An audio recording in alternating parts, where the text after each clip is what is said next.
Assalamualaikum warahmatullahi wabarakatuh. Perkenalkan, nama saya Yulia Wahyu Anggreni, jurusan Psikologi Islam Lokal B angkatan 2020. Di sini saya ingin menyelesaikan tugas ujian tengah semester dari mata kuliah mantik yang diampu oleh Bapak Muhammad Syafi'i, MAG.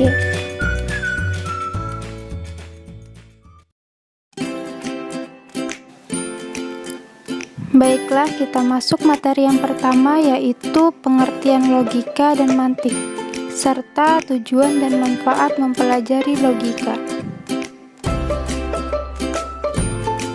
Pengertian logika dan ilmu mantik.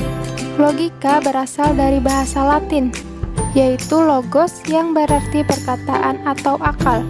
Istilah Arabnya adalah mantik. Logika adalah ilmu yang mempelajari metode dan hukum-hukum yang digunakan untuk membedakan penalaran yang benar dan yang salah. Sedangkan mantik adalah ilmu yang menggerakkan pikiran kepada jalan yang lurus dalam memperoleh kebenaran. Kemudian tujuan dan manfaat mempelajari logika.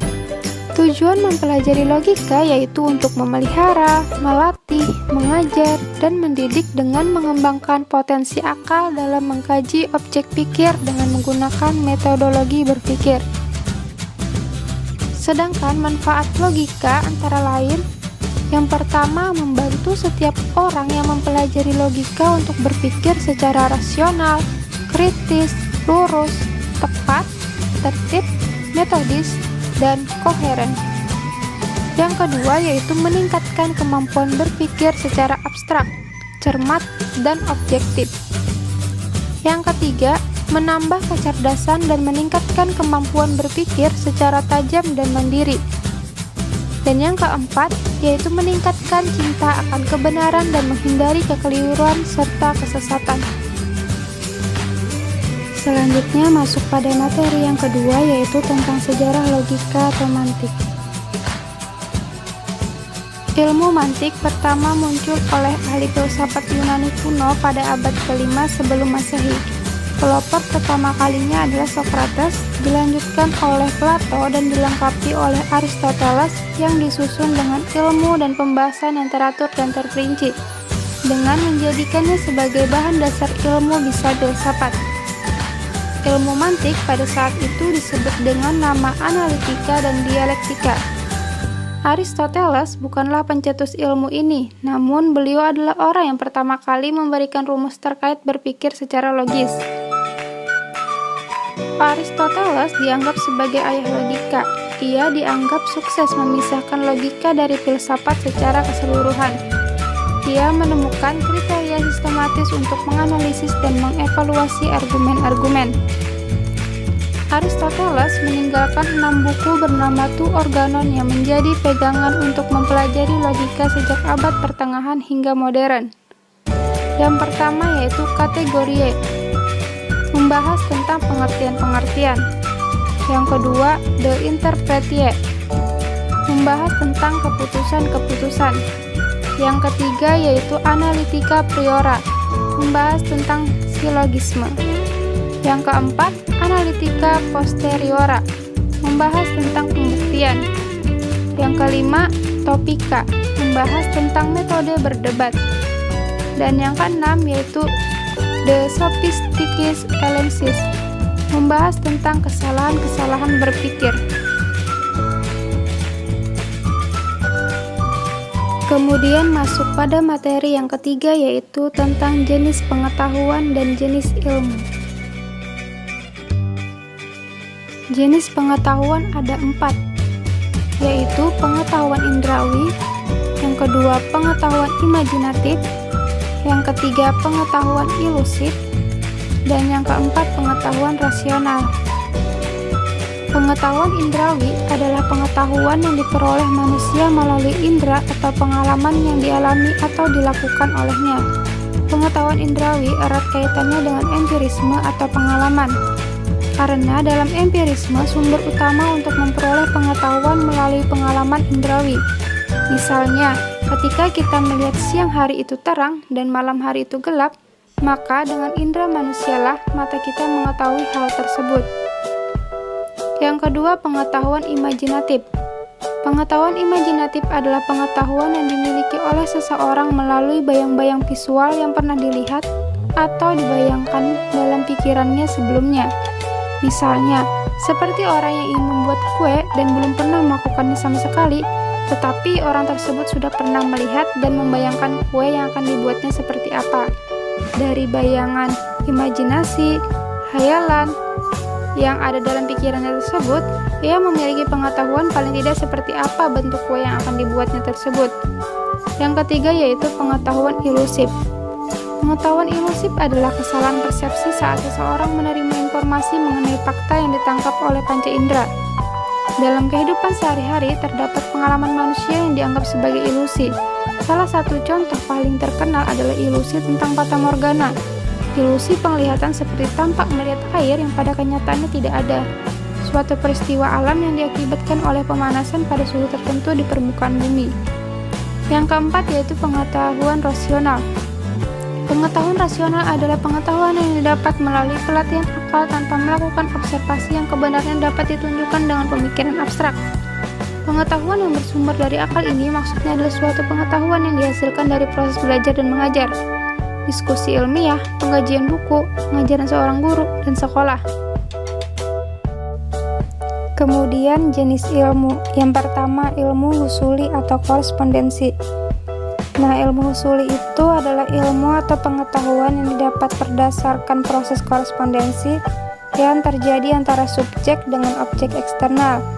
Antara keduanya terdapat eksistensi independen yang berbeda dan tidak berkaitan satu sama lain.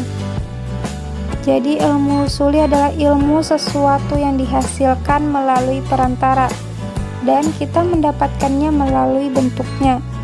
Misalnya, untuk mengkonsepsi api yang memiliki realitas di luar diri kita, yang kita butuhkan adalah bentuk. Sebagai perantara, hingga api yang merealitas di luar bisa kita konsepsi. Sebab tidak mungkin api yang sifatnya membakar hadir ke dalam diri kita. Jika mungkin, mengapa diri kita tidak ikut terbakar?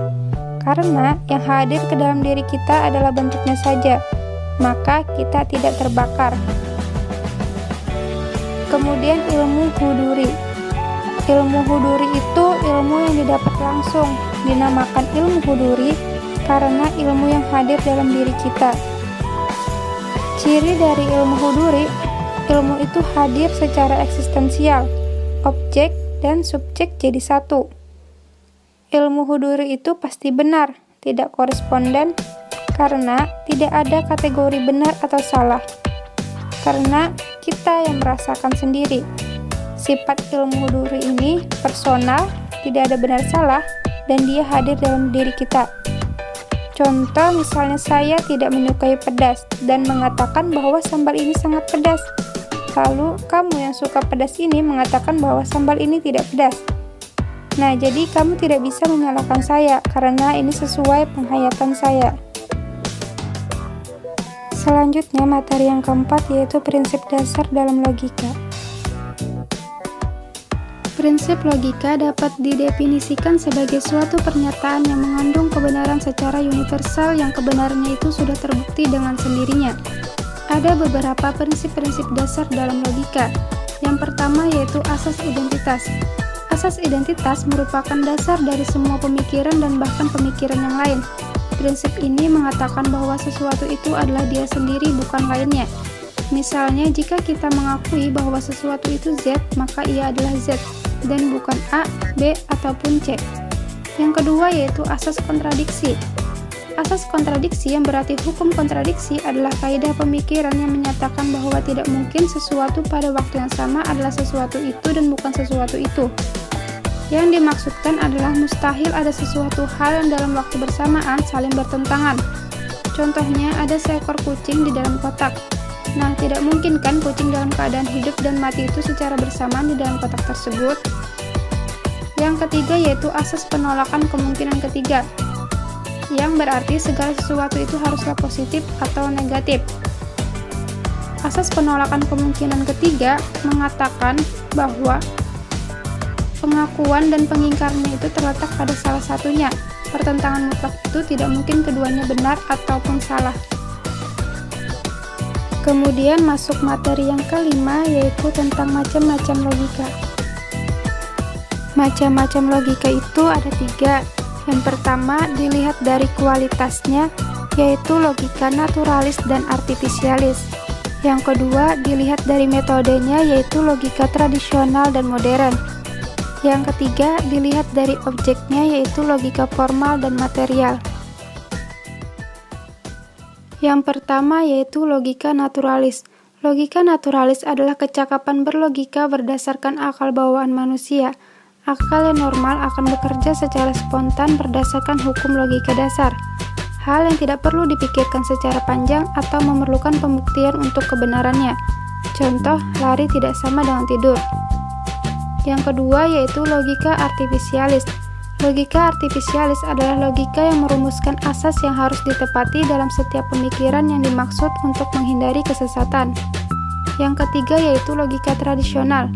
Logika tradisional adalah logika Aristoteles, yang itu cara berpikir sederhana berdasarkan kodrat atau naluri fitrah manusia sejak lahir sudah dikaruniai alat berpikir. Kemudian yang keempat yaitu logika modern.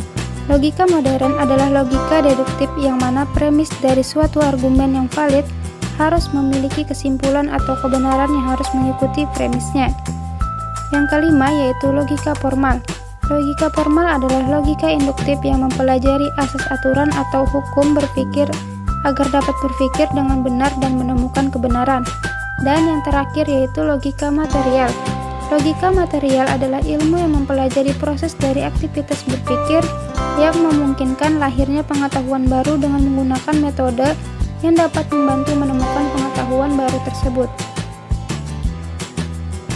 Masuk materi yang terakhir yaitu keterkaitan logika atau mantik dengan bidang ilmu lain.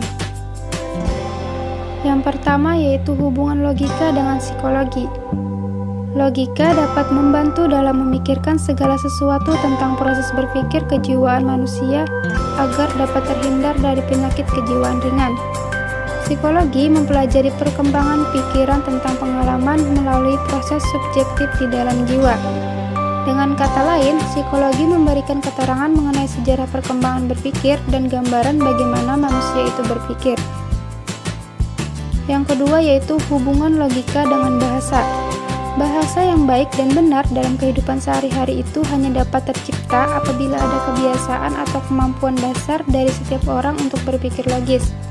Sebaliknya, suatu kemampuan berpikir logis tanpa kemampuan bahasa yang baik, maka ia tidak akan dapat menyampaikan hal pikiran kepada orang lain. Ilmu bahasa menyajikan kaidah penyusunan kalimat atau bahasa yang baik dan benar, sementara logika menyajikan tata cara dan kaidah berpikir yang lurus, tepat, dan akurat. Jadi, keduanya itu saling mengisi dan melengkapi satu sama lainnya. Yang ketiga yaitu hubungan logika dengan matematika. Logika matematika akan memberikan landasan tentang bagaimana cara mengambil kesimpulan. Hal paling penting yang didapatkan dengan mempelajari logika matematika yaitu kemampuan dalam mengambil dan menentukan kesimpulan mana yang benar atau salah. Matematika memiliki ciri yang bersifat ekonomis.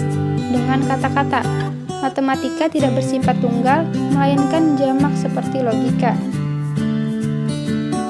Yang keempat yaitu hubungan logika dengan ilmu sosial. Logika dapat mengajarkan kita untuk berpikir secara serius dan menyeluruh guna mendapatkan kebenaran dari segala situasi yang terjadi dan menerapkan hukum dalam kehidupan sosial. Logika dalam kehidupan sosial dapat membantu seseorang berpikir cermat di saat terjadi konflik yang mungkin saja terjadi, serta berpikir objektif dan abstrak, membantu berpikir efisien dan sistematis, membuat berpikir secara teratur karena itu penting terutama dalam kehidupan sehari-hari yang dituntut untuk bisa profesional. Baiklah, mungkin itu saja materi yang dapat saya sampaikan pada penjelasan kali ini. Sekian, terima kasih. Wassalamualaikum warahmatullahi wabarakatuh.